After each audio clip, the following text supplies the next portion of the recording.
Welcome to Shadow Liturgy. There are documents that should never have been found. Papers that reveal truths so disturbing they were hidden not by accident, but by deliberate design. This is the account of one such document, a ledger that remained concealed for nearly a century within the walls of a crumbling mansion in the heart of Mississippi. When it finally came to light in 1952, it exposed a system so meticulously planned and executed that it challenged everything we thought we knew about the period immediately following abolition. The pages contain not just numbers, they contain names, dates, and codes that, once deciphered, revealed what truly happened to thousands of people who believed they had won their freedom. This is the story of how that book was discovered, what it contained, and why some people went to extraordinary lengths to ensure it would never be read. Thomas Whitfield was 28 years old when he accepted the position of assistant archivist at the Mississippi Historical Society in April 1952. A history graduate from Boston University, he had spent the previous 3 years cataloging Civil War documents in northern libraries. Meticulous but relatively quiet work. The offer to come south arrived unexpectedly. A brief telegram from a man named Dr. Harold Vance, director of the society, seeking someone with experience in preserving antique documents. The salary was unremarkable, but the opportunity intrigued him. Thomas had always felt that the true history of the South after the war remained partially untold, obscured by official narratives and selective memories. His own grandfather had fought for the Union, returning home with stories that never quite matched the triumphant narrative of preserved Union and delivered freedom. There were gaps in the history, shadows that the textbooks didn't adequately illuminate. Thomas had built his academic career around exploring those shadows. He accepted the position and 2 weeks later found himself driving down red dirt roads beneath the humid heat of Mississippi. The journey from Boston had taken 3 days. He drove through Virginia, where battlefields had been turned into memorial parks with neat markers and preserved cannons. Through North Carolina, where spring was giving way to early summer. Through South Carolina, where Charleston's elegant decay spoke of a world that had collapsed less than a century before. Mississippi was different. The weight of history felt heavier here, more present. Small towns with faded storefronts lined the highways. Cotton fields stretched to the horizon. The plants still low in late April, not yet the white-crowned expanse they would become by August. Black men and women worked those fields bent under the sun in postures that seemed unchanged from daguerreotypes. Thomas had catalogued images from before the war. He drove past plantation homes, some restored to antebellum glory, others crumbling into picturesque ruins. He passed churches, their white steeples rising against blue skies. He passed small graveyards where Confederate monuments stood taller than the surrounding headstones, as if the dead soldiers demanded to be remembered above all others. Jackson, when he finally reached it, was a city caught between past and present. The state capitol building dominated the skyline, its dome gleaming in the afternoon sun. But surrounding it were neighborhoods that looked tired, worn, still rebuilding from wars, both military and economic. The city had been burned during the conflict, and in some ways, Thomas thought it still bore the scars. He found his apartment first, a modest second-floor unit in a building near downtown with high ceilings and windows that didn't quite close properly. The landlady, Mrs. Pritchard, was a widow in her 60s, who informed him that she didn't allow liquor, loud music, or overnight guests of questionable character. She looked at his Boston accent with suspicion, but accepted his first month's rent with practiced efficiency. The Historical Society occupied a modest brick building on a side street, unassuming and easy to miss. Thomas arrived on a Monday morning, his car packed with the few belongings he'd brought south. The air was already thick with humidity in at 8, promising a hot day ahead. Dr. Harold Vance met him at the door. He was a man in his early 60s, graying hair combed back from a high forehead, gold-rimmed spectacles perched on a narrow nose. He wore a suit despite the heat, though the jacket was draped over a chair rather than worn. There was something bird-like about him, sharp eyes that missed nothing, quick, precise movements, a posture that suggested both alertness and years spent hunched over documents. Mr. Whitfield. "Welcome," Vance said, shaking his hand. His grip was firm, his palm dry despite the heat. "I trust your journey was uneventful." "Long but manageable," Thomas replied.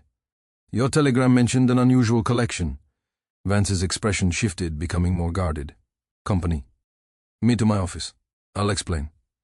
They walked through the building's main floor, a public room with display cases showing artifacts from Mississippi's history. Chukka pottery, Confederate uniforms, agricultural implements, a cotton gin blade polished to a shine. The displays were professionally done but sparsely attended.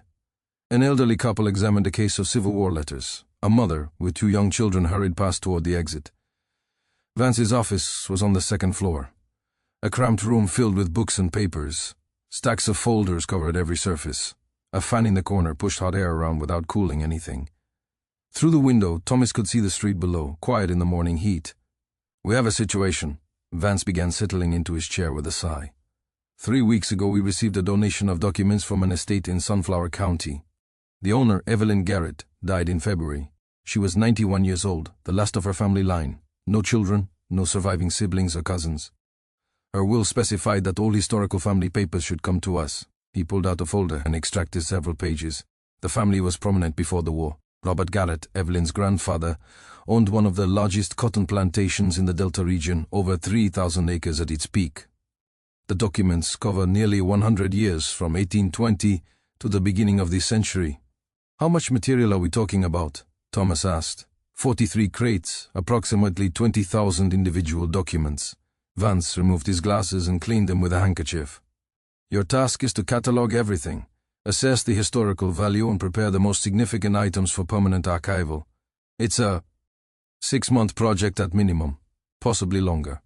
Thomas felt a familiar excitement. This was exactly the kind of work he loved, diving into raw historical material, piecing together narratives from fragments. "When can I start?" "Immediately, if you'd like, I'll show you the storage room." Vance led him down a narrow corridor to a back room. He opened the door to reveal a small space completely taken over by wooden crates stacked to the ceiling. The smell hit Thomas immediately.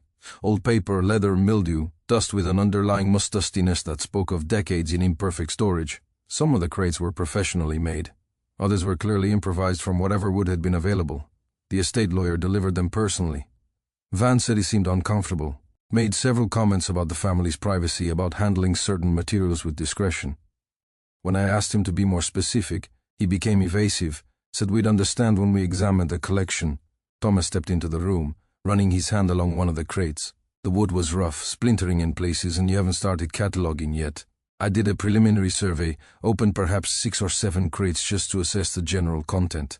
Business records, personal correspondence, legal documents, standard material for a wealthy family of that era." But Vance hesitated. "There were some things that struck me as odd.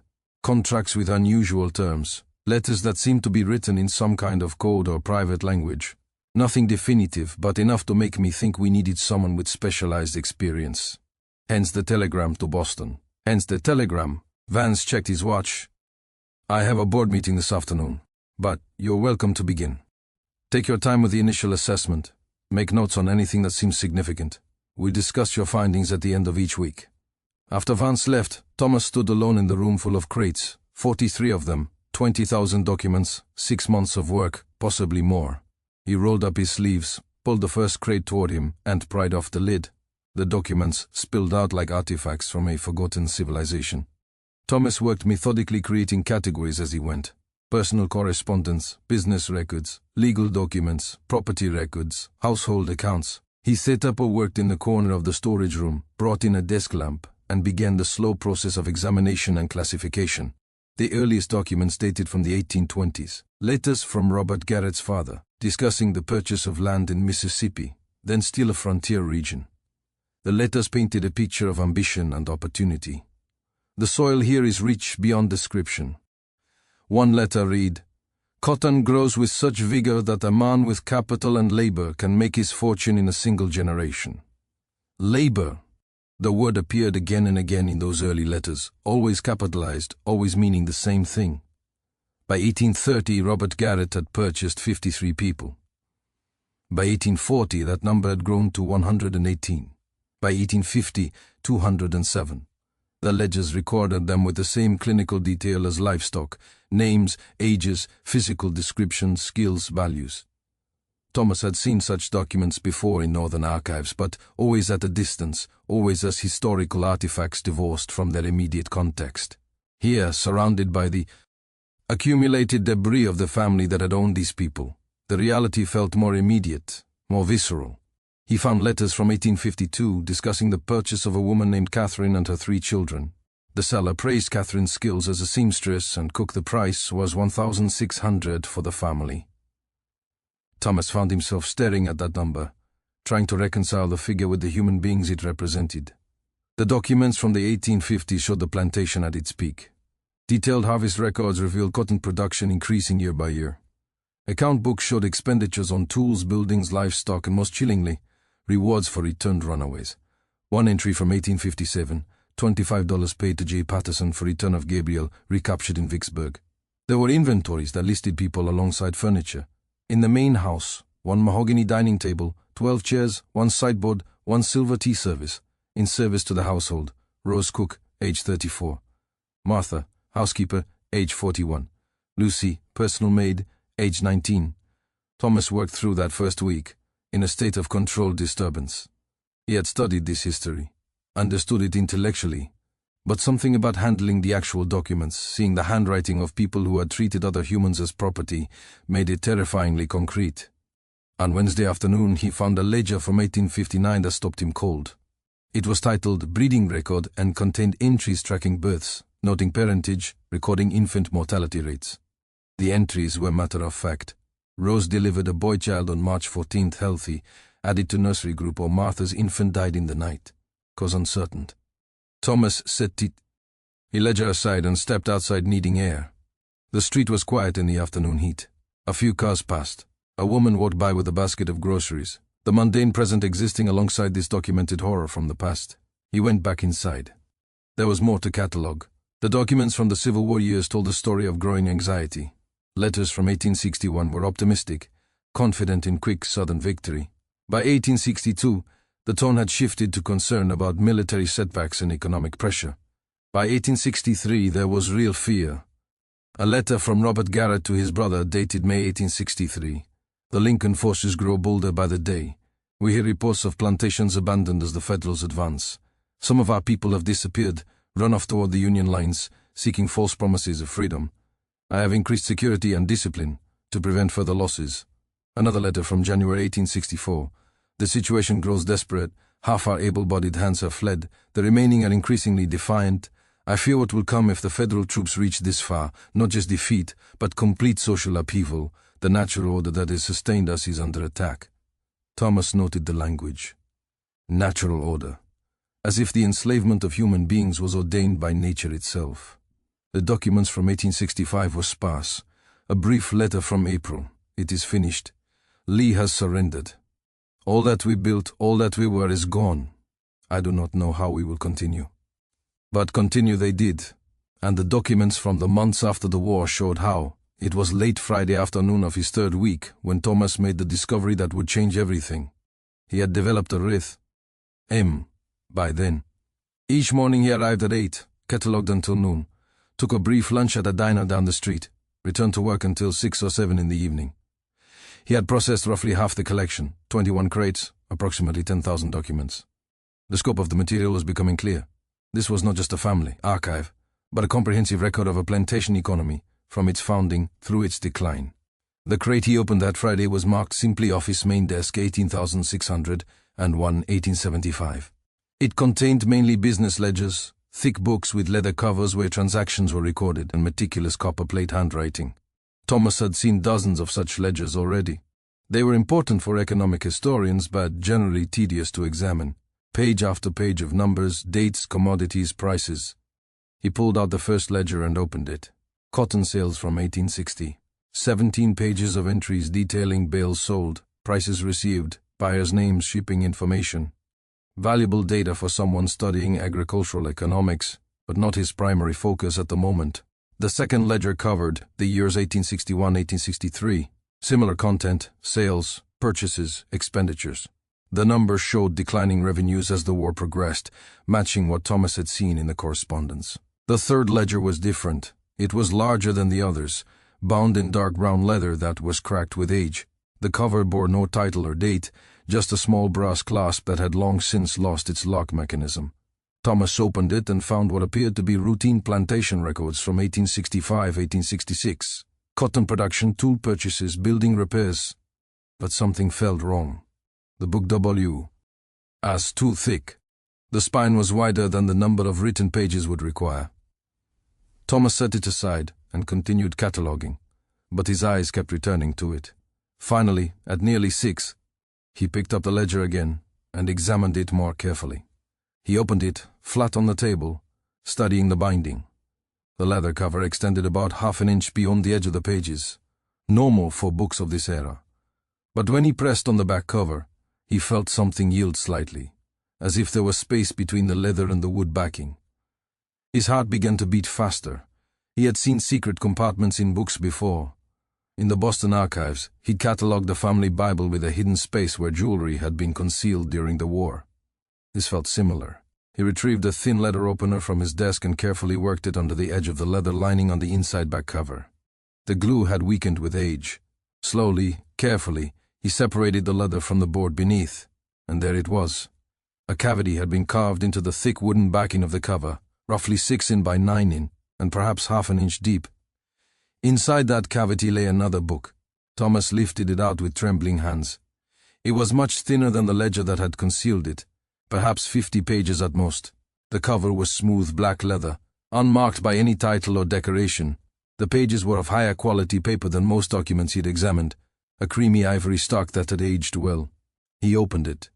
The first page contained only a title written in elegant black ink, Book of Special Arrangements, 1865-1873, and below, in smaller letters, confidential members only. Thomas felt his mouth go D. Right. He turned the page. What he saw made him forget about the time, forget about his dinner, forget about everything except the document in front of him. The pages were ruled into columns, each entry recorded with the same meticulous care as the Plantation ledgers, but these columns contained information Thomas had never seen in any historical document. Entry after entry, hundreds of them. The first page began. The entries continued page after page. Thomas flipped through the book quickly, seeing the dates progress through the years. 1865, 1866, 1867, continuing all the way to 1873. Hundreds of names, hundreds of people. The codes repeated RC7, RC9, DP12, DP15, CT3, CT5, and others. The notes varied but used consistent terminology: transferred, assigned, extended, applicable, strict supervision, program. Thomas realized immediately what he was looking at. The dates began right after April 1865, right after Lee's surrender, right after the war ended, right after abolition. These were records of people who should have been free. But the codes, the monetary values, the notes about programs and assignments, this was documentation of something else. Something that had been hidden in this book's secret compartment for nearly 90 years. Thomas checked his watch. It was 7. The building was empty except for him. He should leave, go home, think about this carefully. But he couldn't put the book down. He photographed each page with the Society's camera working by lamplight, his hands shaking slightly as he advanced the film. When he finished photographing the last page, an entry from December 1873, it was past 9. Thomas carefully returned the book to its hiding place, sealed the leather lining back down as well as he could, and placed the larger ledger back in its crate. He gathered the film and his notes and left the building, locking the door behind him. The street was quiet, a few cars passing under streetlights. The night air was warm and thick, carrying the scent of honeysuckle from somewhere nearby. Thomas drove to his apartment, his mind racing. He didn't understand yet what the codes meant, what programs referred to, why monetary values were attached to people who were supposed to be free. But he understood enough to know this was significant. This was evidence of something that had been deliberately concealed. In his apartment, he spread out his notes on the small dining table and began to organize what he knew. 1. The book was hidden, suggesting its contents were secret, possibly illegal. The dates began immediately after abolition. 3. The entries recorded people with codes, values, and placement information. 4. The term members only suggested an organized group. 5. The careful record-keeping implied a systematic operation. Thomas worked late into the night categorizing the codes, noting patterns, making lists of the repeated terms. He fell asleep at the table, his head on his arms, surrounded by photographs of pages that documented something the original keepers had never intended to be revealed. Thomas woke Saturday morning with a stiff neck and a sense of urgent purpose. He spent the weekend in his apartment analyzing the photographs. He created spreadsheets, old accounting paper he bought at the stationery store, tracking every entry in the hidden ledger. By Sunday evening, clear patterns had emerged. The codes are RC series, E1 through RC15. Snorts these appeared most frequently, accounting for roughly 40% of all entries. The number following RC seemed to indicate work type or assignment location. DP series DP10 through DP20. These appeared in about 30% of entries, often accompanied by notes about transfers or previous issues. CT series CT1 through CT10. These appeared in about 20% of entries and were almost always associated with younger individuals. Notes often mentioned minors or apprenticeship. Other codes appeared less frequently, FSTRSR, each with their own numbering system.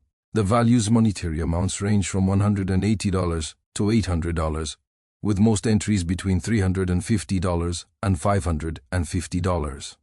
Thomas noticed that certain codes correlated with higher values. TP codes averaged $475. RC codes averaged $420. CT codes averaged $310. The amounts were substantial for 1865. For comparison, Thomas knew that farm laborers at the time might earn $1,520 per month. These weren't wages. They were too large, too irregular. They looked more like Thomas didn't want to complete that thought, but the evidence was inescapable. They looked like purchase prices. The notes, certain phrases appeared repeatedly. Transferred to name program appeared 147 times. Extended contract appeared 98 times. Family applicable appeared 73 times. Strict supervision appeared 54 times. Apprenticeship term appeared 67 times. Previous discipline issues appeared 41 times. Reassignment required. Ben appeared 29 times. Thomas created a timeline. The entries began in May 1865 and peaked in the summer months of 1865 and 1866. After that, the frequency declined but continued steadily through 1873, then stopped abruptly. He made lists of the names mentee. One day, in the transferred two notes, Harrison mentioned 31 times. Peterson mentioned 28 times. Douglas mentioned 24 times. Warren mentioned 19 times. Finch mentioned 17 times. Others mentioned less frequently. These weren't first names. They were surnames, people or perhaps places where individuals were being transferred. By the time Thomas returned to the Historical Society on Monday morning, he had formed a working hypothesis. But he needed more evidence. He needed to find documents that would explain the codes, identify the names, and reveal what system this ledger was documenting. He returned to the crates with new purpose. Thomas spent Monday morning methodically searching through the remaining uncatalogued crates, looking for anything that might connect to the secret ledger. He found routine business documents, personal correspondence, household accounts, nothing unusual. Then, in a crate marked Legal Documents Various, he found them. There were contracts, dozens of them, perhaps hundreds, tied together in bundles with faded ribbon. The paper was official-looking, pre-printed forms with blank spaces filled in by hand. Thomas untied the first bundle and began to read. The contracts were titled Agreement for Labor Services and dated from 1865 through the early 1870s. Each one followed the same basic format. This agreement made this date, day of month, 1865, between landowner name hereafter known as the employer and worker. Name hereafter known as the employee establishes the following terms. The employee agrees to provide faithful labor services to the employer for a period of term years beginning on the date of this agreement. The employee shall work exclusively for the employer in such capacity as the employer designates. 2. Reside on the employer's property for the duration of this agreement. 3. Not leave the property without written permission from the employer. 4. Follow all reasonable instructions and submit to reasonable discipline. 5. Work such hours as are customary for the type of labor assigned. 6. Care for all tools and property entrusted to them. The employer agrees to provide 1. Housing appropriate to the employee station. 2. Food rations sufficient for health. 3. Basic medical care when necessary. 4. Wages of amount per month. The following additional conditions apply. Wages shall be paid at the end of each year, not monthly. Deductions shall be made for housing $3 month, food 8 cons month, medical care actual cost, clothing actual cost, tools actual cost, damages to property assessed value. If the employee leaves before the term expires, all wages are forfeit, and the employee shall be liable for damages equal to the remaining value of the contract. The employer retains the right to transfer this contract to another party with similar interests. Any disputes shall be resolved by local magistrates selected by the employer. If the employee has family members also entering into agreements, said agreements shall be considered jointly, binding, signed, and witnessed this day. Thomas read contract after contract, his stomach tightening with each one. On the surface they looked legitimate employment agreements between landowners and free laborers. But the terms, he did quick calculations. If someone earned $12 per month, but had deductions of $11 per month, $3 for housing, $8 for food, they would net $12 per year, and that assumed no other deductions for clothing, medical care, tools or damages. In practice, workers could easily end up owing money rather than earning it. The clauses about leaving were particularly insidious. Leave before the term expired, and you lost everything. Years of labor with no compensation, and you became liable for damages that could be assessed at any amount. The clause about family members being jointly binding meant that if you had a spouse or children also under contract, you couldn't leave without abandoning them. If one family member violated their contract, the whole family could face penalties. And then Thomas noticed something that made his blood run cold. In the upper right corner of many contracts written in light pencil were codes. He pulled out several contracts and compared them. A contract for Sarah Miller dated May 12, 1865, bore the code RC7. He checked his notes from the secret ledger. Sarah M. dated May 14, 1865, code RC7. The dates didn't match exactly, but they were close. Within days, and the codes were identical, Thomas spread out dozens of contracts on the work and began cross-referencing them against his photographs of the secret ledger. Again and again, he found matches. Joseph Kendrick, contract dated June 1, 1865, code DP12. Joseph K. Ledger entry June 3, 1865, code DP12. Anna Travis, contract dated June 26, 1865, code RC7.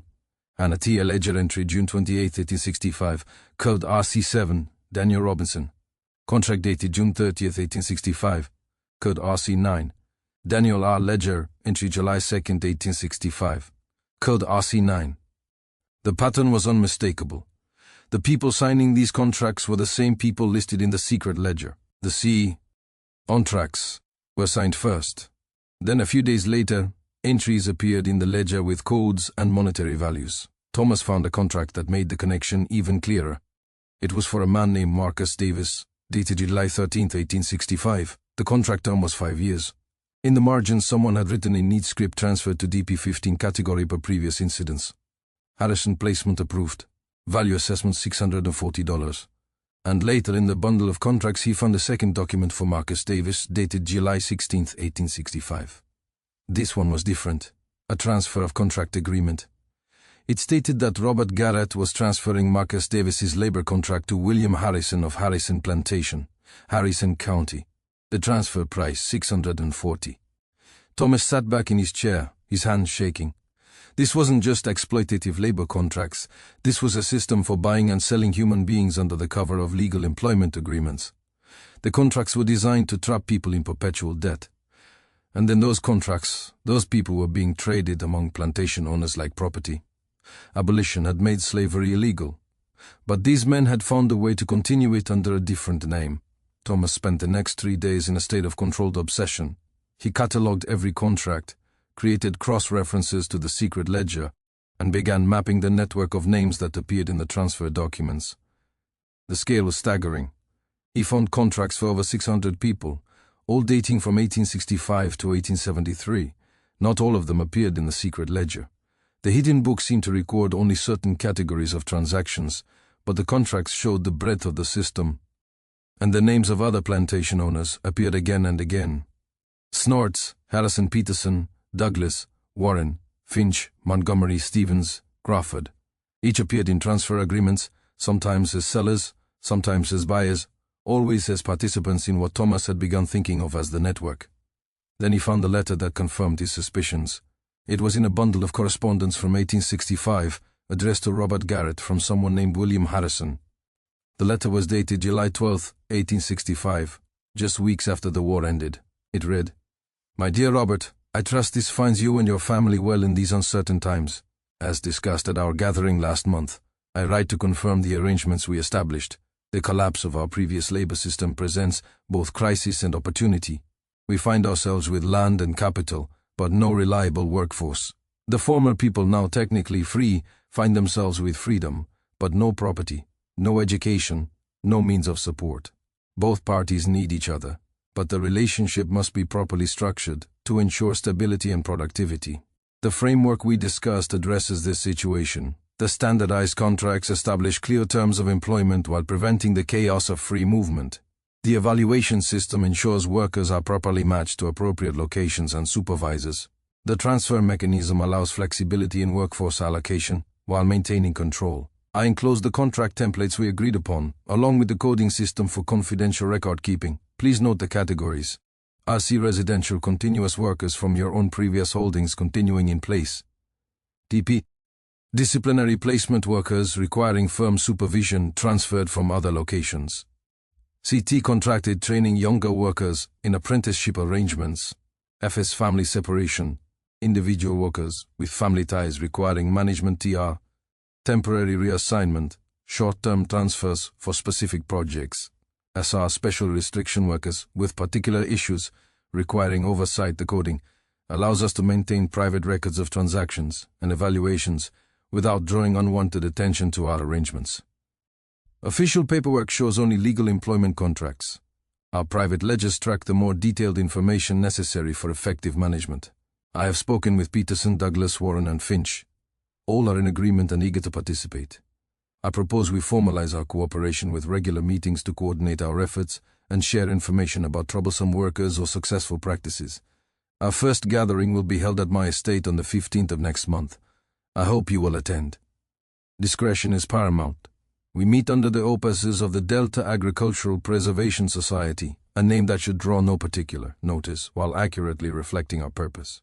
The federal authorities are currently too distracted by political conflicts to pay close attention to local labor arrangements.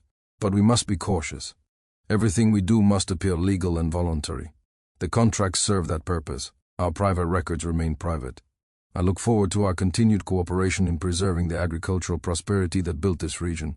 Yours in mutual interest, William Harrison.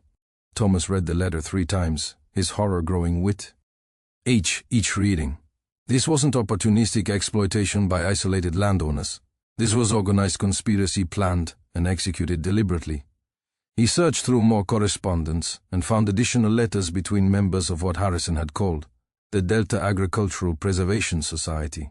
The letters discussed logistics, how to word contracts to maximize control while maintaining legal appearance, how to deal with workers who refuse to sign, how to handle federal agents who ask questions, how to share information about troublesome individuals who needed to be blacklisted or transferred to more isolated locations. One letter from Robert Peterson to Robert Garrett, dated September 1865, was particularly revealing. I have found the system works best when implemented immediately before the former people have time to organize alternatives. Sign them quickly. Lock them into multi-year terms. Ensure the deductions leave them with no means to leave. The key is the family connections. A man might risk his own freedom, but rarely if it means abandoning his wife and children. For those who resist, there are means. The local magistrates understand our position. The sheriff's office cooperates in retrieving contract violators. I have found that a few public examples of contract enforcement discourage others from attempting to leave. The DP categories work well. Transfer troublemakers to isolated locations under stricter supervision. My experience suggests that 6 months of DP-15 conditions make most workers considerably more compliant when returned to standard assignments. Thomas felt nauseated. These weren't businessmen making difficult decisions in hard times. These were Zen systematically engineering a system to enslave people by other means. He found more evidence. A membership list for the Delta Agricultural Preservation Society listing 23 plantation owners from 5 counties in Mississippi. Minutes from their meetings discussing labor management strategies. Financial records showing membership dues and contributions to a shared fund used for problem resolution, which seemed to mean bribing local officials and hiring men to retrieve runaway contract workers. The system they had created was comprehensive. 1. Recruitment phase. Approach newly freed people immediately. Offer employment contracts with terms that sounded reasonable. 2. Entrapment phase. Ensure contract terms made it impossible to leave. Debt accumulation, family binding, legal penalties. Control phase. Strict supervision, limited movement, harsh discipline for violations. 4. Transfer mechanism. Trade workers among network members based on needs and behavioral issues. 5. legal protection, maintain facade of voluntary employment while using contracts, local officials and intimidation to enforce compliance. And the secret ledger documented it all. Not the official story of voluntary employment contracts, but the reality. People being assigned codes, assessed monetary values, transferred like property among network members. Thomas found entries in a ledger that showed the system's evolution. Early entries from 1865-1866 were straightforward. Person signed contract, received code, entered into system. But later entries showed complications. Behind each entry was a person who had believed freedom was coming, only to find themselves trapped in a new form of bondage. As Thomas continued to catalogue the documents, he began to find fragments of the human stories behind the ledger entries.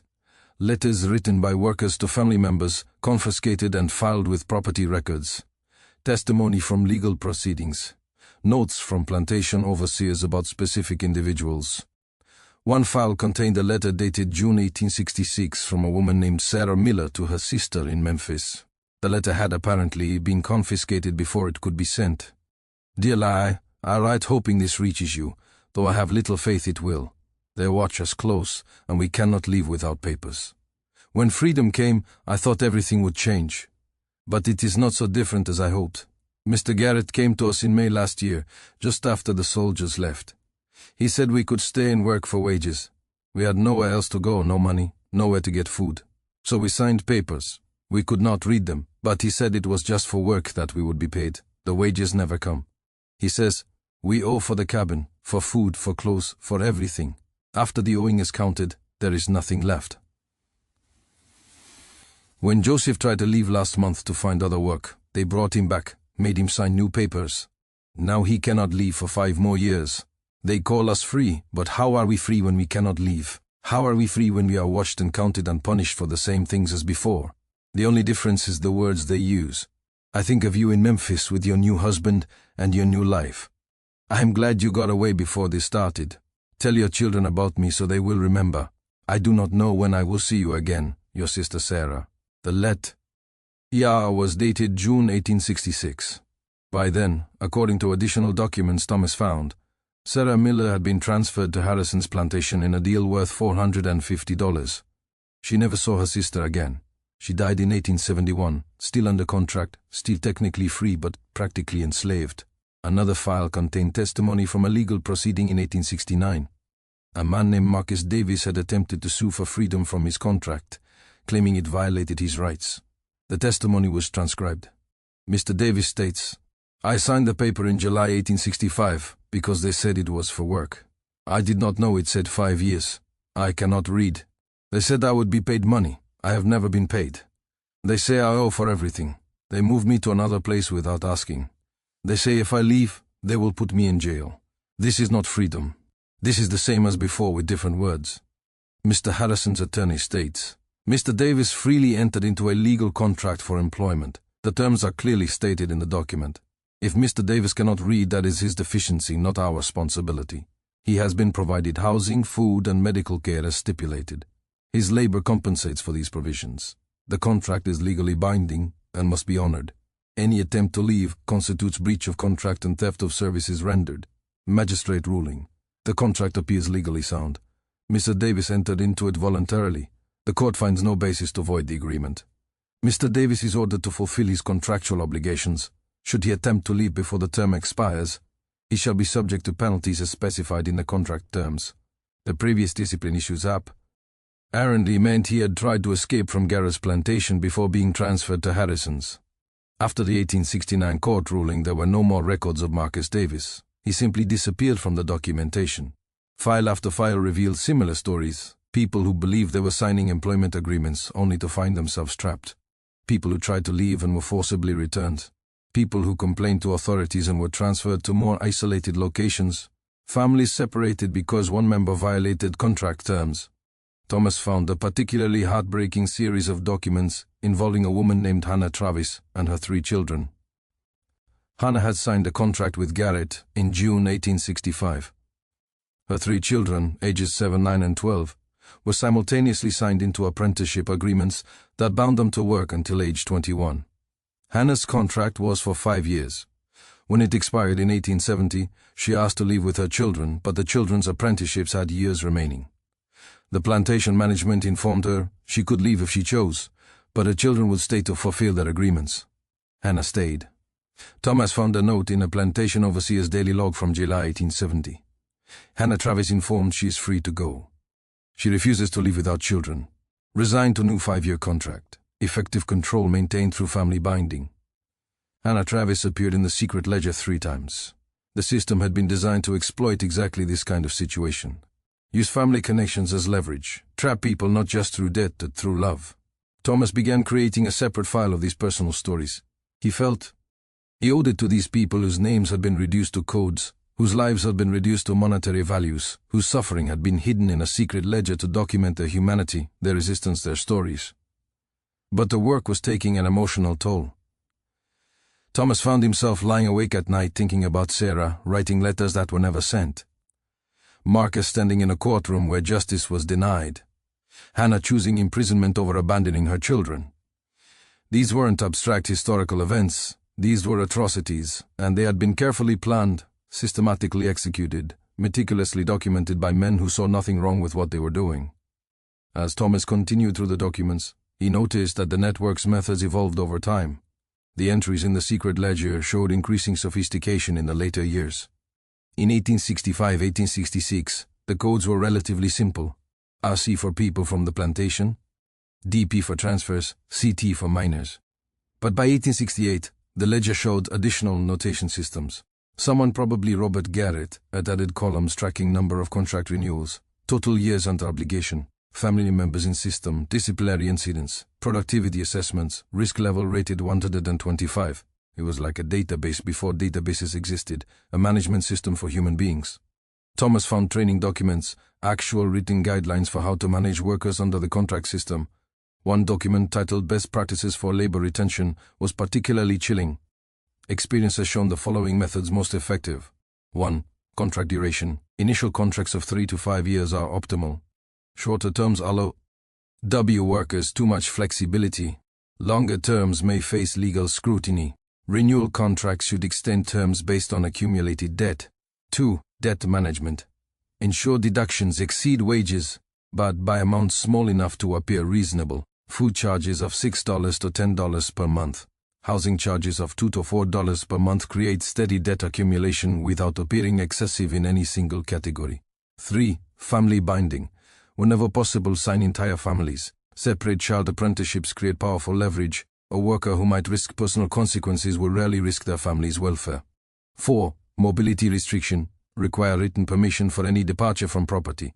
Track all movement. Workers found off property without permission should face contract extensions as penalty. 5. Information control. Limit workers' contact with outside parties. Monitor correspondence. Discourage visits from family members not under contract. Prevent organization or collective action. 6. Disciplinary measures. Swift response to rule violations. Maintains control. Recommended penalties. Contract extensions. Wage forfeitures. Transfer to harsher conditions. Family separation as final resort. 7. Legal appearance. Maintain proper documentation. All actions must have contractual basis. Use local legal authorities to enforce contract terms. Present system as legitimate employment relationship. 8. Network cooperation. Share information about troublesome workers. Support each other in contract enforcement. Present unified position to federal authorities. Regular coordination prevents workers from escaping system by moving between properties. Thomas felt sick reading it. This was a manual for oppression written with the same calm professionalism as a farming almanac or bookkeeping guide. But what made it even more disturbing was that it worked. The ledger showed the system functioning with brutal efficiency. Of the 600 people whose contracts Thomas had found, he could document only 17 who successfully escaped the system before their contracts expired. Some died while under contract. The ledger noted these with simple entries. Deceased contract terminated. Some aged out or completed their terms. But most remained trapped, cycling through contract renewals, accumulating debt, watched and controlled. The network's membership also evolved. Thomas found documents showing that by 1870 the original 23 members had grown to 37%. Plantation owners from neighboring counties heard about the system and requested to join. The Delta Agricultural Preservation Society established formal membership procedures including membership fee of $500, agreement to use standardized contracts, participation in information sharing, support for contract enforcement, confidential record keeping using approved coding systems, attendance at quarterly coordination meetings. The society even created committees, legal affairs, managing relationships with local courts and law enforcement, workforce allocation, coordinating transfers between members, discipline and control, handling enforcement issues, external relations, managing interactions with federal authorities. It was, Thomas realized, a sophisticated criminal enterprise masquerading as an agricultural business association. But by 1872, cracks were appearing. Thomas found correspondence showing increasing anxiety among NG network members. A letter from Harrison to Garrett, March 1872. The federal presence is increasing. They are asking more questions about labor conditions. We must be more cautious with documentation. I suggest we limit written records of our more sensitive arrangements. Another letter from Peterson to Garrett, August 1872. Several workers have escaped to the north and are apparently telling their stories to abolitionist organizations. There is talk of new federal investigations. We may need to modify our practices or risk exposure. Minutes from a Delta Agricultural Preservation Society meeting, November 1872. Discussion of legal vulnerabilities, growing federal scrutiny, recommendation to gradually transition from explicit contract binding to more subtle sharecropping arrangements that achieve similar control with less legal risk. The secret ledger's final entries were from December 1873. After that, nothing. The system hadn't ended because the plantation owners suddenly developed consciences. It had ended because the legal and political environment had shifted enough to make the explicit contract system too risky. But Thomas found evidence that many of the same people simply transitioned to sharecropping, a system that trapped workers through debt and limited opportunities rather than explicit contracts. Different mechanism, similar result. The network had operated for 8 years. Based on the contracts and ledger entries, Thomas estimated that approximately 3,000 people had been trapped in the system during that time. 3,000 people who thought freedom had come, only to find themselves bound by paper chains instead of iron ones. Thomas had been working alone for nearly 3 weeks since discovering the secret ledger. He had kept it hidden, continuing to photograph and document while wrestling with what to do with the information. Part of him wanted to immediately expose everything, publish the findings, contact newspapers, shout from the rooftops about what he had discovered. But another part urged caution. He needed to understand the full scope, verify every detail, build an undeniable case, and if he was being honest with himself, he was also afraid. The people who had operated this system were long dead, but their descendants still lived in Mississippi, still had power and influence. What would happen when he revealed that some of the state's most prominent families had conspired to enslave people after abolition? Finally, on a Thursday morning in late May, Thomas made his decision. He gathered the secret ledger, the most damning contracts, the correspondence about the network and the personal stories he had documented. He organized everything into a comprehensive file and went to Dr. Vance's office. Vance was at his desk working through a stack of correspondence. He looked up when Thomas knocked. "Mr. Whitfield, come in. How is the cataloging proceeding?" "Dr. Vance, I need to show you something significant." Thomas closed the office door and laid out the documents on Vance's desk. He explained the discovery of the hidden ledger, the contracts with their restrictive terms, the correspondence revealing the Delta Agricultural Preservation Society, the evidence of an organized system to trap freed people into continued bondage. He spoke for nearly 30 minutes, walking Vance through the evidence piece by piece. The older man listened in silence, examining the documents with trembling hands. When Thomas finished, Vance removed his glasses and rubbed his eyes. He looked older, suddenly tired. "I was afraid of this," Vance said quietly. Thomas felt his stomach drop. "You knew. Not specifically, not the details, but when the estate donation came, there were concerns." Vance set his glasses on the desk. Evelyn Garrett's lawyer sent a private letter along with the transfer papers. He suggested that some materials might be historically significant but sensitive. He didn't specify what. "I assumed documents related to slavery before the war. That's disturbing enough, but at least historically acknowledged." This, he gestured at the ledger. "This is worse than I imagined. What do we do?" Thomas asked. Vance was silent for a long moment, staring at the secret ledger. "That's the question, isn't it? This evidence exposes crimes even if the perpetrators are long dead.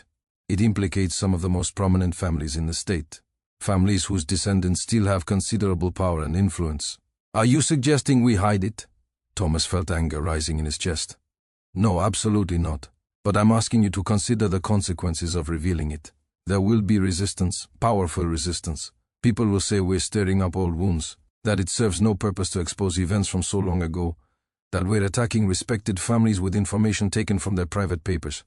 These aren't private papers anymore. They were donated to a historical society. And this isn't about attacking families. It's about historical truth. These people, Thomas pointed to the names in the ledger, they deserve to have their story told. What happened to them matters. Vance nodded slowly. I agree completely. But we need to be smart about this. If we simply announce the discovery, it will be dismissed as sensationalism buried in controversy. We need to document everything meticulously, prepare for intense scrutiny, and go through proper channels. What channels? Academic journals first. We need historians from outside Mississippi, people removed from local politics to examine and validate the findings. We need their authority to support the authenticity and significance of these documents. Then we can approach broader publication, possibly even a book documenting the complete collection. Thomas wanted to argue for immediate public disclosure, but he recognized the wisdom in Vance's approach. A careful, methodical revelation backed by scholarly authority would be harder to dismiss than a dramatic announcement. How long will this take? Thomas asked. Months, certainly. Perhaps a year or more, but this discovery isn't going anywhere. We can afford to do this properly. Vance picked up the secret ledger carefully, as if it might burn his hands. This is perhaps the most significant historical document I've encountered in 30 years of archival work. It changes our understanding of Reconstruction, of how abolition was resisted and subverted. We owe it to history and to the people documented in these pages to handle this correctly. Thomas agreed, though part of him chafed at the delay. He wanted justice for Sarah Miller, Marcus Davis, and Hannah Travis, even if that justice was only the justice of having their stories told. I'll need to bring this to the board of directors, Vance said. The discovery is significant to keep from them, but I'll recommend we begin preparing a scholarly presentation of the findings while maintaining confidentiality until we're ready for publication. And if the board says no, Vance met his eyes, then I'll resign, and we'll find another institution to work with. This is too important to bury. The board meeting took place the following Tuesday. Thomas wasn't invited to attend, but Dr. Vance promised to present the findings and advocate for proper scholarly publication. Thomas spent the day anxiously cataloging documents, unable to concentrate. At 5, Vance appeared in the doorway of the storage room. His face was grim. We need to talk. In Vance's office, the older man poured them both coffee from a thermos, though his hand shook slightly as he did so. The board meeting did not go well, Vance began. I presented the findings to all 7 board members. 3 of them were genuinely interested and supportive of publication, but the other 4, he paused. Their reaction was hostile. One member, Samuel Whitmore, became quite agitated. Apparently his grandmother was a Garrett, a cousin to the family whose papers you've been cataloging. He views any negative revelation as an attack on his family's honor. But it's not about honor, Thomas protested. It's about truth. For some people there's no distinction. Whitmore argued that publishing this material would serve no purpose except to embarrass respected families and inflame racial tensions. He claimed we have no right to air what he called private family matters, and suggested that doing so would violate the terms of the estate donation. That's nonsense. The papers were donated to a historical society specifically for historical preservation and scholarship. I made that argument. It didn't matter. Whitmore has significant influence on the board.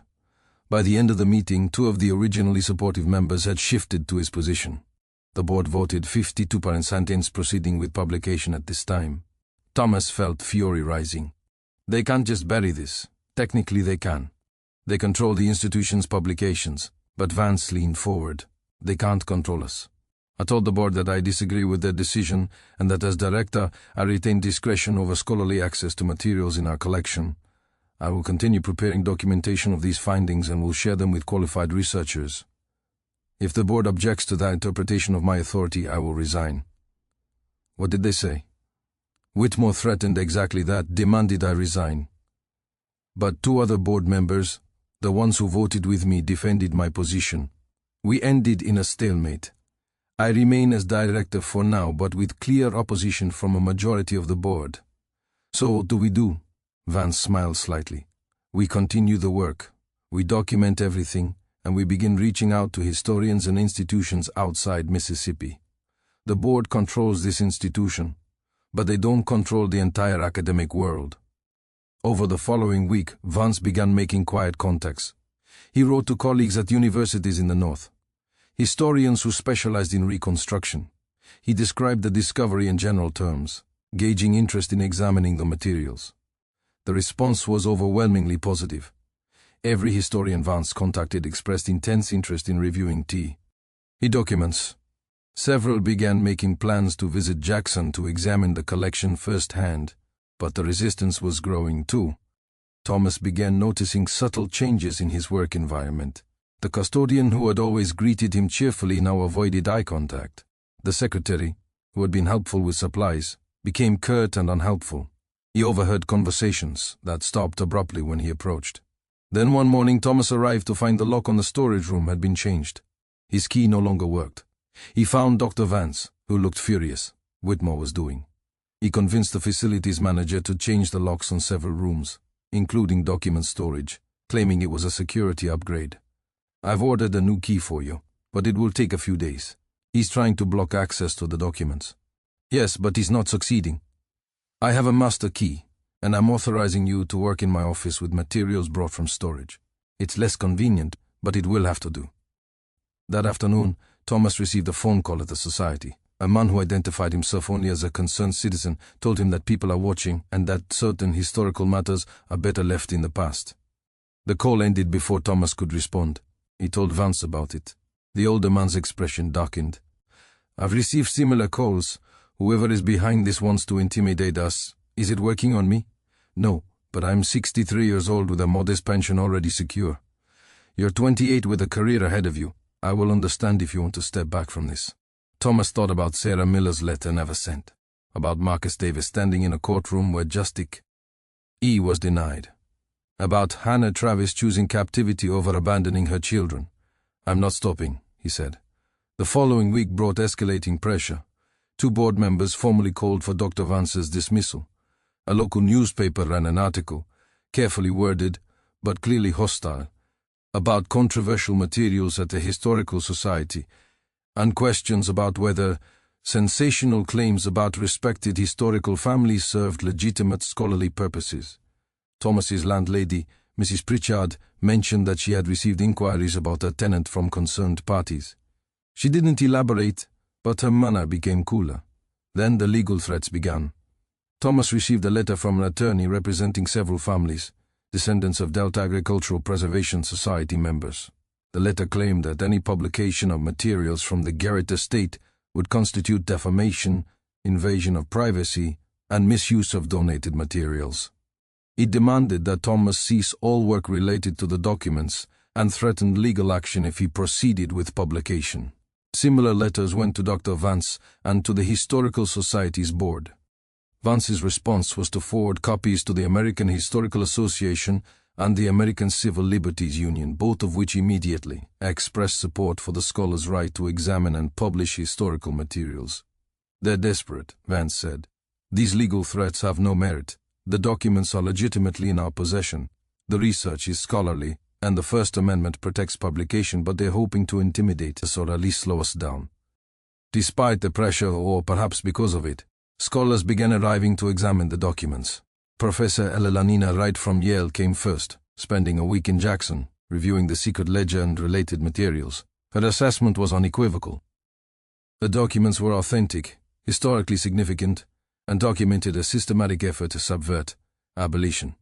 Professor James Morrison from the University of Chicago arrived next. His specialty was Reconstruction-era labor systems. He spent 3 weeks examining every contract, comparing them to similar documents from other states, building a comprehensive analysis of how the Mississippi network fit into broader patterns of exploitation. Both scholars began preparing articles for academic journals. Both faced pressure. Morrison received a call from Madonna to his university, questioning why he was attacking the South. But both continued their work. By late July, Thomas and Vance had assembled a comprehensive documentation package, high-quality photographs of every page of the secret ledger, transcriptions of key contracts and correspondence. analysis of the network's structure and operations, biographical information on network members, and the personal stories of people caught in the system. Professor Wright helped them prepare a detailed article for the Journal of American History, one of the most prestigious historical publications. The article was titled "The Delta Agricultural Preservation Society, a Case Study in Post-Abolition Labor Control." The journal's editor read the submission and immediately recognized its significance. He fast-tracked it through the peer review process.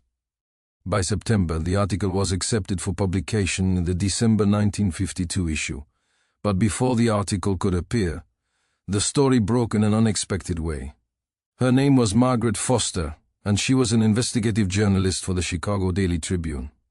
She had spent the past year researching a broader story about post-Civil War labor practices across the South, interviewing descendants of formerly enslaved people, examining court records, piecing together patterns of exploitation.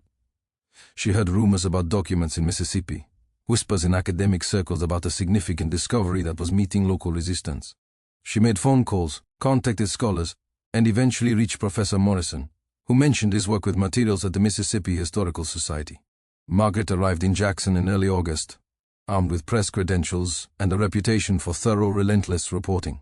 She was 42 years old, with iron-gray hair and sharp eyes that missed nothing. Dr. Vance was initially hesitant to speak with her. "We are preparing scholarly publication. I'm not sure publicity right now is wise." But Thomas argued for cooperation. "The academic process is important, but it's also slow. These families are using their influence to suppress the story. A journalist with a major newspaper could make that suppression impossible."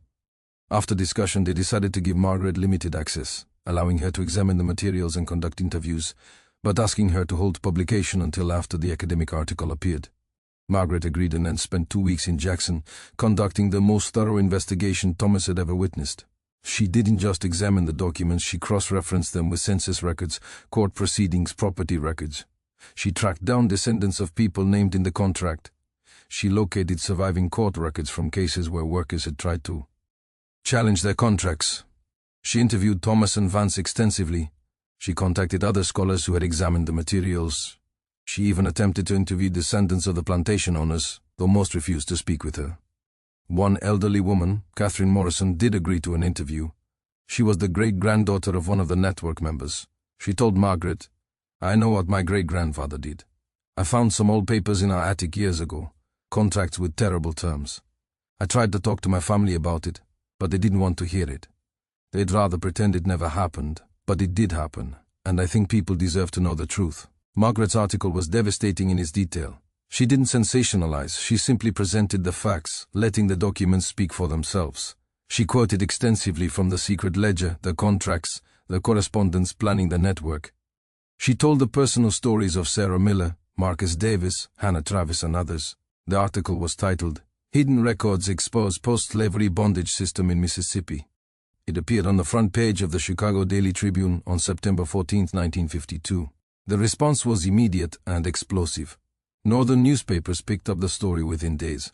The New York Times sent their own reporter to Jackson to verify the claims. Time magazine ran a feature about the discovery. Radio programs discussed it. Suddenly, the secret ledger that had been hidden for nearly a century was national news. In Mississippi, the reaction was mixed and intense. Some people were horrified by the revelations, expressing shame that such a system had operated in their state. Others were furious at what they saw as an attack on the South, claiming the documents were being misinterpreted or blown out of proportion. The families whose ancestors were named in the documents scrambled to respond. Some issued statements expressing regret for past actions. Others hired publicists to manage the crisis. A few maintained defiant silence. Several descendants filed lawsuits attempting to suppress publication of the documents, claiming invasion of privacy and defamation. None of the lawsuits succeeded. The documents were a matter of public historical record. The research was legitimate scholarship and truth was an absolute defense against defamation. But the legal battles continued through the fall, creating ongoing stress and uncertainty. The attention brought Thomas both validation and trouble. He was invited to speak at universities about the discovery. The American Historical Association honored his archival work. Graduate students began contacting him about research opportunities, but he also became a target. He received angry letters, some barely coherent in their rage, Someone painted slurs on his apartment building wall. His car's tires were slashed twice. Once leaving the Historical Society late at night, he found 3 men waiting in the parking lot. They didn't attack him, just stood there watching as he got in his car and drove away. But the message was clear. He was being watched and he was unwelcome. Mrs. Pritchard, his landlady, asked him to leave. "I can't have this kind of trouble," she said. "People are talking. I have other tenants to think about." Thomas found another apartment, this one across town in a less comfortable neighborhood. He took to varying his route to work, checking over his shoulder, sleeping poorly. Dr. Vance fared no better. The board of directors, under pressure from donors and community members, voted 6-1 to terminate his employment. The official reason was differences in institutional direction and priorities. The real reason was the ledger. Vance took the dismissal with weary resignation. "I'm 63 years old. I was planning to retire in a few years anyway, but I'm angry that they think they can suppress historical truth to protect reputations." He filed a wrongful termination suit which would drag through courts for the next year.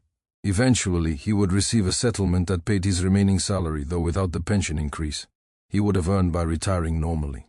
Thomas faced his own employment crisis. The new director of the Historical Society appointed by the board made it clear that Thomas's position was no longer secure. "Your contract is month to month," he was informed. "Given the controversy surrounding your work, we think it's best if we part ways."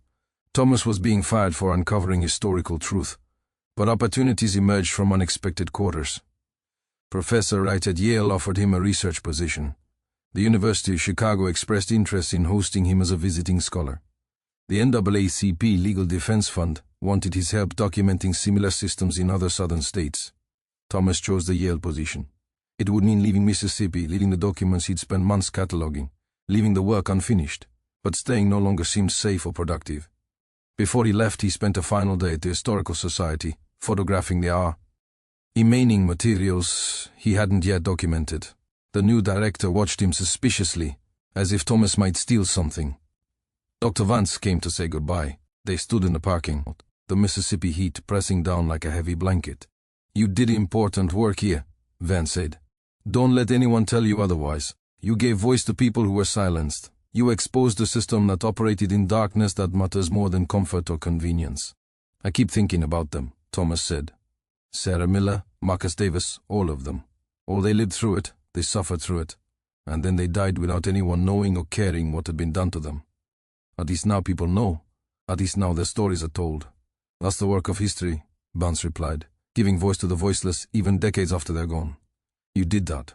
Be proud." They shook hands. Thomas drove away from the Mississippi Historical Society for the last time, watching it disappear in his rearview mirror. At Yale, Thomas continued his research. The discovery of the Mississippi Ledger had sparked interest in examining similar systems throughout the South.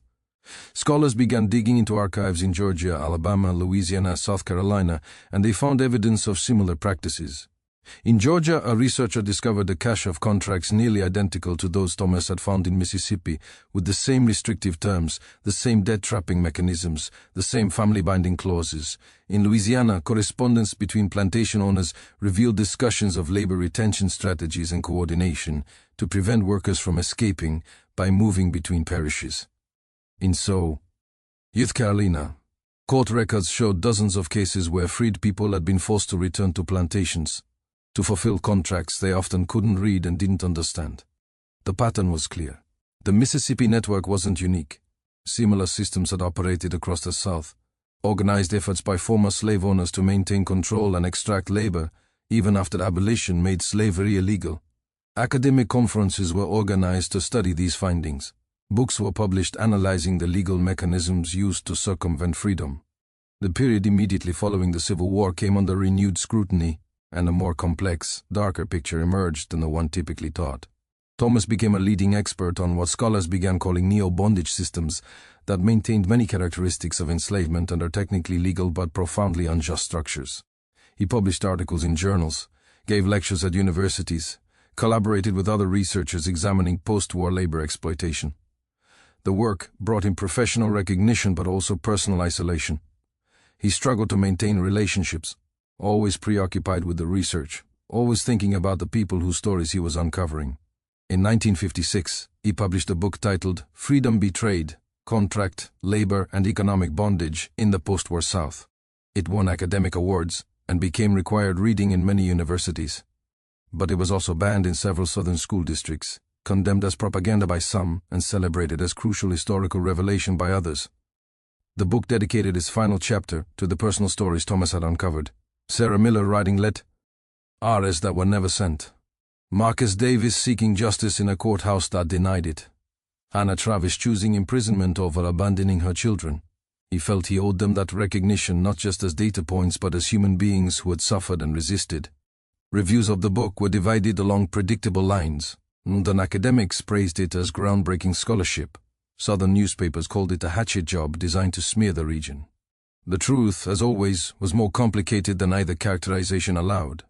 Among the hundreds of letters Thomas received after his book was published, one stood out.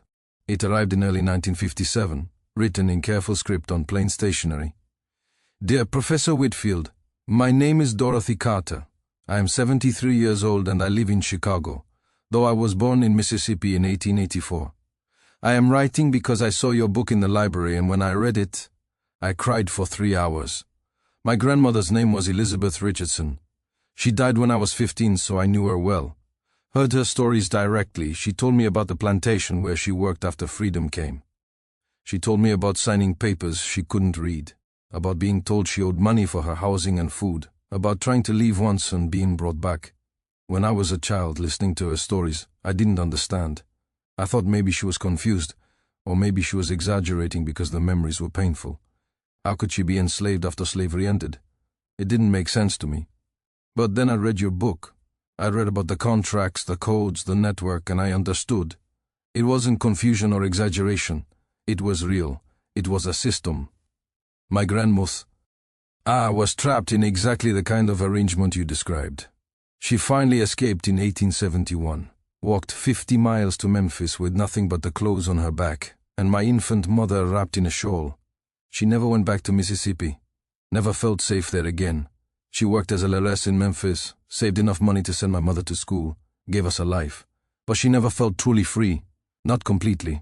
She had nightmares until the day she died. Dreams about being caught, about being forced back. I didn't understand that either when I was young.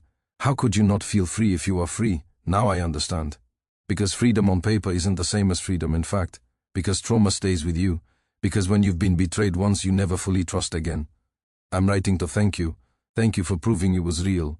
Thank you for documenting what happened. Thank you for giving voice to what my grandmother experienced. When people ask me about her life, I can now show them your book and say, this is what she lived through. This is why she left Mississippi and never returned. This is why she had nightmares. This is why freedom for her was always complicated. Thank you for honoring their stories. Thank you for your courage in telling the truth, even when people didn't want to hear it. With deep gratitude, Dorothy Carter. Thomas read the letter sitting at his desk in his office at Yale. When he finished, he set it down carefully and found that his hands were shaking. This was why the work mattered. Not the academic recognition or the professional advancement, but this giving Dorothy Carter the answer to questions she'd carried since childhood, proving that, our grandmother's suffering was real, was documented, was part of a larger pattern. He wrote back immediately. Dear Mrs. Carter, thank you for your letter. It means more to me than I can adequately express. Your grandmother's story, her courage in escaping, her strength in building a new life, her resilience in surviving trauma, deserves to be remembered. I'm honored that my work helped you understand her experience more fully. If you're willing, I would like to speak with you further about your grandmother's life, not for publication without your permission, but for my own research. Every story matters. Every person who lived through this system deserves to be remembered as an individual, not just as data in a ledger. With respect and admiration, Thomas Whitfield Dorothy Carter did agree to speak with him. They corresponded for the next several years, and she shared family stories, documents, photographs. Thomas included Elizabeth Richardson's story in later publications with Dorothy's permission, and he kept Dorothy's letter on his desk in a frame. On difficult days when he questioned whether the work was worth the cost, whether exposing painful history served any purpose, he read it again. Thomas never returned to Mississippi. The state that had been the site of his most significant discovery remained forever associated with the threats, the pressure, the forced departure. He built his career at Yale, eventually earning a full professorship, becoming a respected authority on Reconstruction and post-war labor systems. He married in 1960. Her name was Ellen, and she was a high school history teacher who shared his passion for education and social justice. She understood the importance of his work even when it consumed him, which it often did. They had 2 children, a son and a daughter. Thomas tried to give them a normal childhood, though his work inevitably shaped their lives. They grew up in a house filled with books and documents, overhearing conversations about historical atrocities and ongoing injustices. His son once asked when he was about 12 years old, "Dad, why do you study such sad things all the time?" Thomas thought carefully before answering, "Because these things happened. And if we don't study them, if we don't understand how injustice works, we can't recognize it when it happens again. The people I researched, they suffered, and then they died. And for a long time no one remembered what happened to them. I think they deserve to be remembered. I think their stories matter." His son seemed to accept this answer. Years later he would become a civil rights lawyer, carrying forward in his own way the commitment to justice that had driven his father's work. Dr. Harold Vance remained a friend and colleague until his death in 1967. They corresponded regularly, and Vance contributed to several of Thomas's publications. In his final letter written just weeks before he passed away from heart failure, Vance reflected on the ledger's discovery. "I sometimes wonder what would have happened if that book had remained hidden in its secret compartment. If it had crumbled to dust without ever being found. Would it have mattered? Would the truth have been lost forever? But then I remember the letters we received from people like Dorothy Carter, the students who learned that history is more complex than simple narratives allow, the scholars who buoy LT on our work to uncover similar systems, the contribution to broader understanding of how oppression operates and adapts. You did important work, Thomas, work that cost you considerably, but it mattered, it still matters, and it will continue to matter long after we're both gone. Thank you for having the courage to see it through." Thomas kept that letter until his own death in 1994. It reminded him when doubt crept in why the struggle had been necessary. The original secret ledger, the thin black book that Thomas had found hidden in a false compartment on that Friday afternoon in May 1952, eventually found a permanent home in the National Archives in Washington, D.C. The process of transferring it there was complicated. The Mississippi Historical Society initially resisted, claiming the ledger was part of their collection and should remain in Mississippi. But after legal challenges and pressure from national historical organizations, the society agreed to transfer the ledger to federal custody where it could be preserved and made accessible to researchers nationwide. Today it sits in a climate-controlled vault available to scholars by appointment. The pages are protected but accessible, digitized so that researchers can examine high-resolution scans without handling the fragile original. It has become in its way famous, a primary source that changed historical understanding. It appears in documentaries about Reconstruction. It's featured in exhibitions about the struggle for freedom. Students write papers about it. Scholars still study it, finding new insights decades after its discovery.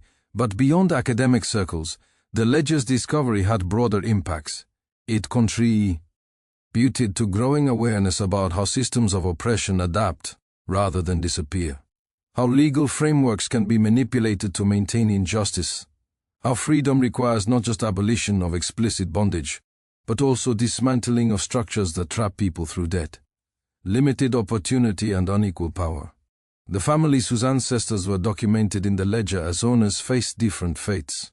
Some acknowledged what had happened, expressing regret and contributing to historical education efforts. The Morrison family established a scholarship fund for descendants of people who had been trapped in contract labor systems. The Harrison family donated their plantation records to a university archive, asking scholars to study them fully and honestly. Others remained defensive. Some families tried for decades to have their names removed from historical accounts, though without success. A few maintained that their ancestors had done nothing wrong, that the contracts were legitimate business arrangements unfairly characterized as exploitation. The descendants of those whose names appeared in the ledger as the exploited had varied reactions. Many had no idea their ancestors were documented in the ledger until the story broke. For some, it provided context for family stories passed down through generations. Stories about grandparents who worked on a plantation after freedom but couldn't leave, or great-grandparents who had some kind of trouble with contracts. For others, it was painful confirmation of traumas suspected but never proven. Several descendants worked with historians to trace their family members' experiences, piecing together lies from fragments of documentation. One descendant, a man named James Miller, who traced his ancestry back to Sarah Miller, spoke at a conference in 1985 about the ledger's meaning to him. For most of my life, I knew almost nothing about my great-great-grandmother except her name, and that she died young in Mississippi. My great-grandmother had very few stories about her mother, and the story she did have was sad, vague, just that life was very hard, that she couldn't leave the plantation, that she died before she was 40. When I learned about the ledger, when I saw her name there, Sarah M., May 14, 1865, RC7, it was like a light turning on in a dark room. Suddenly I understood she wasn't just unlucky. She wasn't just stuck in bad circumstances. She was trapped in a system designed to trap her. That knowledge is painful, but it's also validating. It proves that her suffering was real, was documented, was part of something larger than individual misfortune, and it makes me grateful to the people who brought this history to light, even though it was difficult and controversial to do so. In the decades since the ledger's discovery, historians have used it as a lens through which to examine other systems of exploitation. The patterns documented in that thin black book: debt trapping, contract manipulation, family binding, mobility restriction, legal facade of a practical enslavement appeared in other contexts. Researchers found similar mechanisms in convict leasing systems where people were arrested on minor charges and leased to plantations as forced labor. They found parallels in sharecropping arrangements that trapped families in perpetual debt. They saw echoes in migrant labor systems with manipulated contracts and withheld wages. The ledger became a tool for understanding how power operates, how those with resources and influence can subvert laws meant to protect the vulnerable, how systems can be designed to appear legal while functioning oppressively.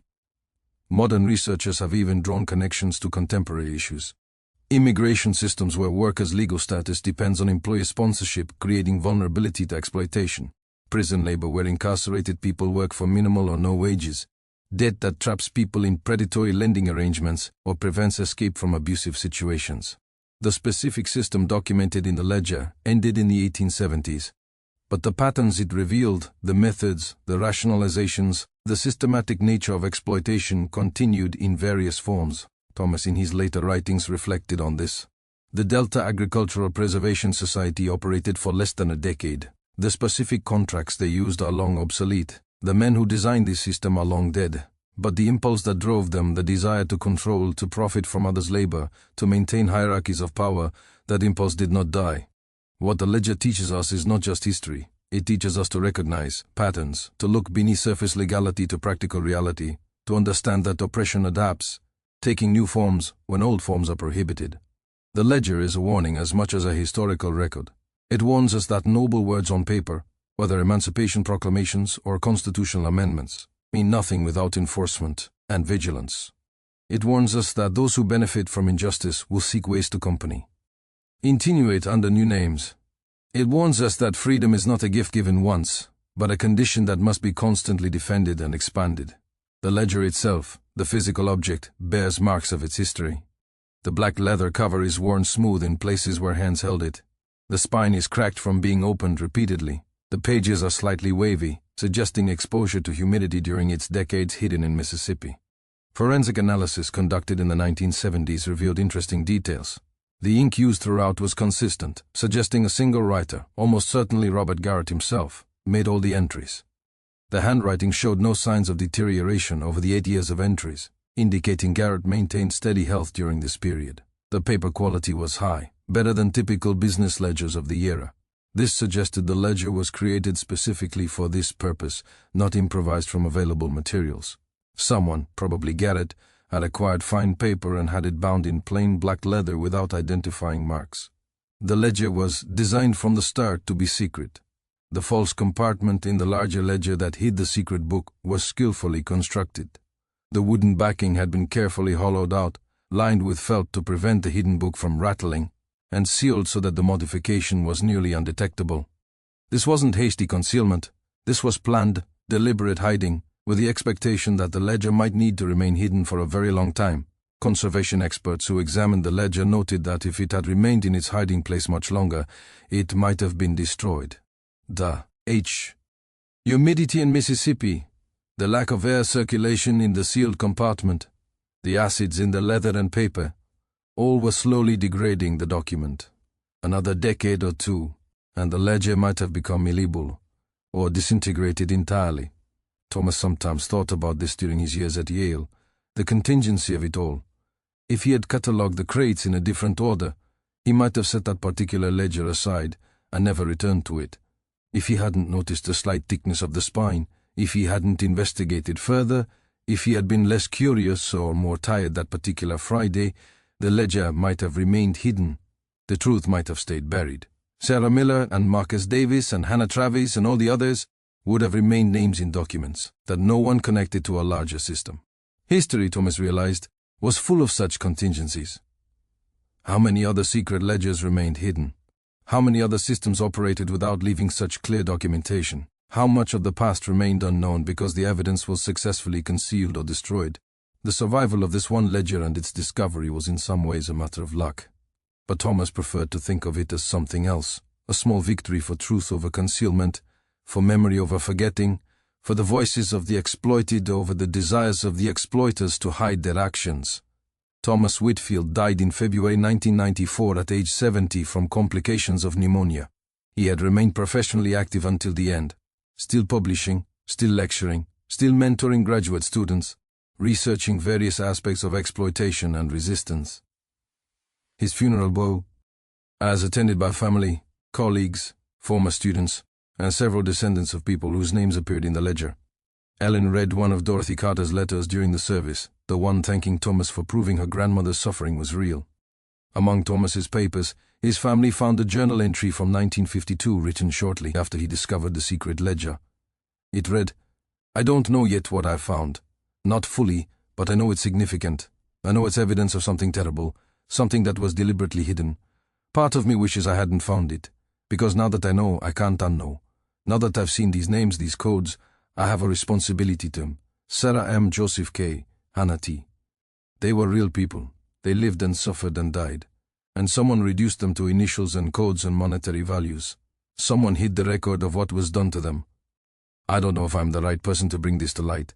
I'm young, relatively inexperienced, probably naive about how difficult this will be, but I'm the person who found it.